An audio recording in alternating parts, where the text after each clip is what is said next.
What's up, everyone? Welcome back to another review, and this time we're taking a look at Maximum Overdrive, written and directed by Stephen King, based off his short story Trucks. Maximum Overdrive is notable for being the first and only movie that Stephen King ever directed. And after watching this movie from start to finish, yeah, he should just stick to writing, because making movies in a directorial format is not his way, nor is it his talent. I will say this. I'll give Maximum Overdrive this. This is a stupid movie, but at least Stephen King gave it a sense of humor. At least this movie is actually fun to watch in the stupidity of it all. Unlike Sleepwalkers, which is a movie that in a lot of areas takes itself a little bit too seriously, Maximum Overdrive knows that it's stupid. At the end of the day, the movie's the movie's basically about machines coming to life and killing humans after a comet passes the Earth that makes the machines become sentient. And then later it's revealed at the end of the movie that it was actually aliens that are controlling everything. Whatever. Well, yeah, when you got a premise like that, at least have fun.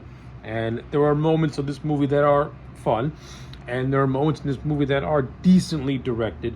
But overall, Maximum Overdrive is just a stupid-ass movie. Like, did I like this movie? Not really. Did I have some enjoyment watching it? Yeah. There are a couple of things here and there that I did like. And I'm going to get them out of the way. Number one, and first and foremost, the AC/DC soundtrack, thumbs up. The soundtrack is killer. It fits the tone of that. It fits the tone. The opening 5 minutes of this movie, which is done to AC/DC's "Who Made Who," is great. I love it. I think it was a lot of fun and really, really cool. And another scene that I like is where a bunch of little leaguers are getting killed by a vending machine when soda's getting thrown at them, and then a steamroller crushes another kid. I thought that scene was actually pretty good too. Like, at least Stephen King didn't pull punches. Like, no one is safe, so I appreciate that. Some of the characters in this movie, they're okay. They're not standout, but they're okay. You have Emilio Estevez and Frankie Faison, some notable names like that. I thought they were okay. You know, Emilio Estevez plays the character of Bill. He's more or less the hero of the story, and he was fine. Frankie Faison, he has a role as one of the survivors of the group by the name of Hanley. He's fine too.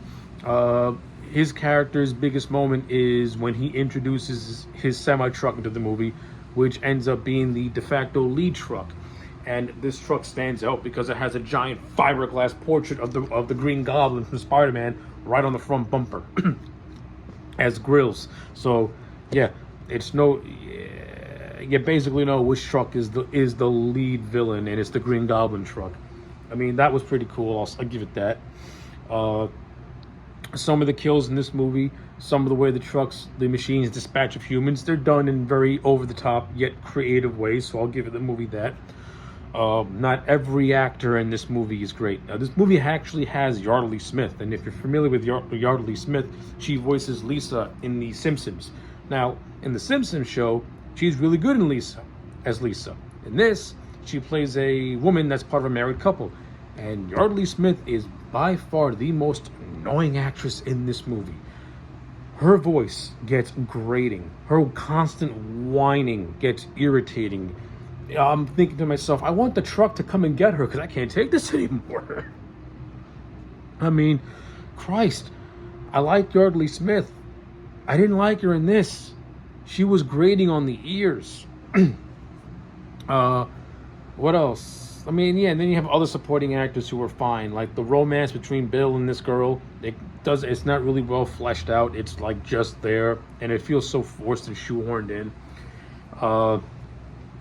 Stephen King's directing, it is what it is. You can tell that he's a first timer. That he doesn't really know what he's doing.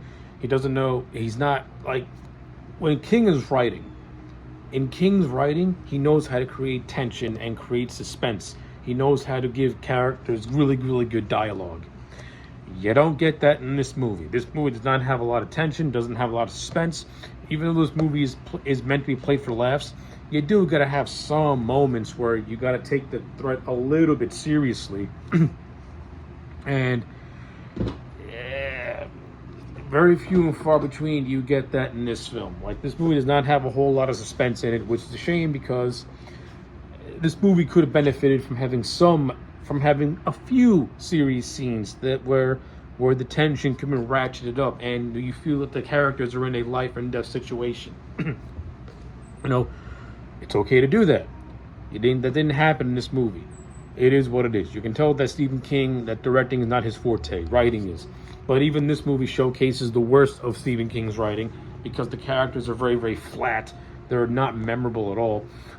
The only performance that I did like, I mean, the character wasn't all that great, but the performance was fun, and you can clearly tell that Pat Hingle was having a good time just playing this over the top redneck guy who gets killed off and at the midway point, which I would have kept him alive because he was the only one with some energy to him. I mean, I don't hate Emilio Estevez, but he was a kind of a boring leading man, to be honest with you. I mean, a lot of these characters are just boring. They're not memorable at all. I'll give it this though. The movie, for its time, this movie came out in 1986. The special effects are actually pretty decent. I do like how there's a variety of different vehicles, how there's a variety of different trucks. And I know I said that this movie does not have a whole lot of tension or a whole lot of suspense, but there is one scene that was kind of okay, was decently done.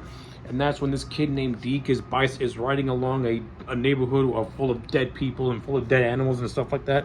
Like, that was a pretty decently directed scene where you get a sense of the devastation that's occurring. So I'll give King that. He did try in some areas, not a lot of areas, but some areas. I mean, I don't like the fact that I don't like the fact that these supposed aliens came off screen and were just conveniently destroyed by the Russians after passing by what was meant to be a weather satellite, according to the text dialogue before the credits. You know, that was kind of lame. That was kind of whack. I do like how they used the bazooka to kill the Green Goblin truck. I mean, that was okay. And the scene where and the scene where they're pumping the trucks full of gas to hell's bells, that was a funny scene for what it was. What else? Oh yeah, Stephen King has a cameo where he plays a guy trying to get money out of an ATM, and the ATM calls him an asshole. Again, that's part of the opening credit. That's part of the first 5 minutes of this movie, which is good, like really, really good. What else? I don't really have a whole lot to say about Maximum Overdrive. I think I stretched out this thing more than it should have been stretched out. Hey, listen, at the end of the day, I'm gonna give this movie 3. Yeah, I'm giving Maximum Overdrive 3 out of 10. I don't really have anything to say. The movie was not that good. It had a couple of decent things here and there, but there's nothing really to talk about, to be honest with you. So yeah, those are my thoughts. Let me know yours in the comment sections down below. Like the video and subscribe, and I'll check you back next time for more.